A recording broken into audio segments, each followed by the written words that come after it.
So today we're going to talk about a bill that was passed in California called AB 957, okay?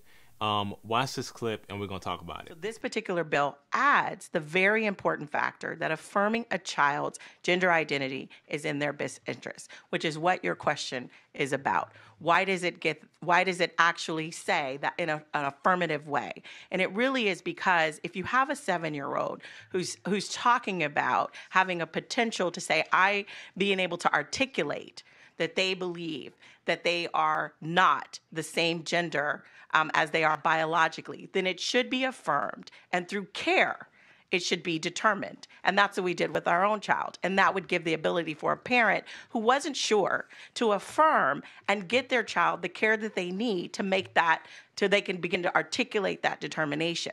But by saying and rejecting it in wholesale, then you're essentially rejecting your child. And that is not in the best interests of a child. We should be affirming our children in every possible way and getting them whatever appropriate care they need, whether it's based on their gender, whether it's based on how their studies are in school. It doesn't matter. Our children should be affirmed. And this is saying that you have to include gender affirmation. So basically, this bill was passed on May 3rd, but then they did an amendment to it recently.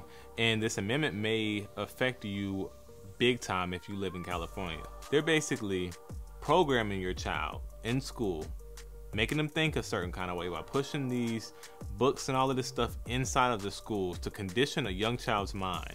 And then after they did the programming, now when the child is already confused, if the child says, hey, I think that I want to be the opposite gender. If you disagree with this, then that is considered child abuse now, and they can take your kids away from you.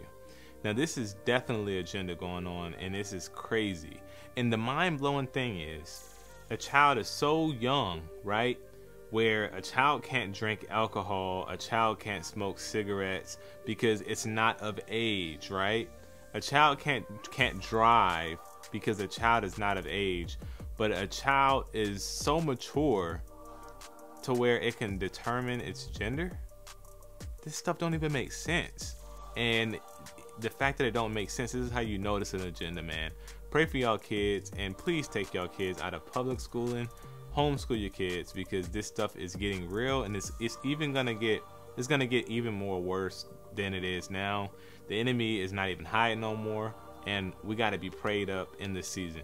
As always, man, I love y'all. Do some research on this for yourself. AB 957, okay? As always, I love y'all. God bless.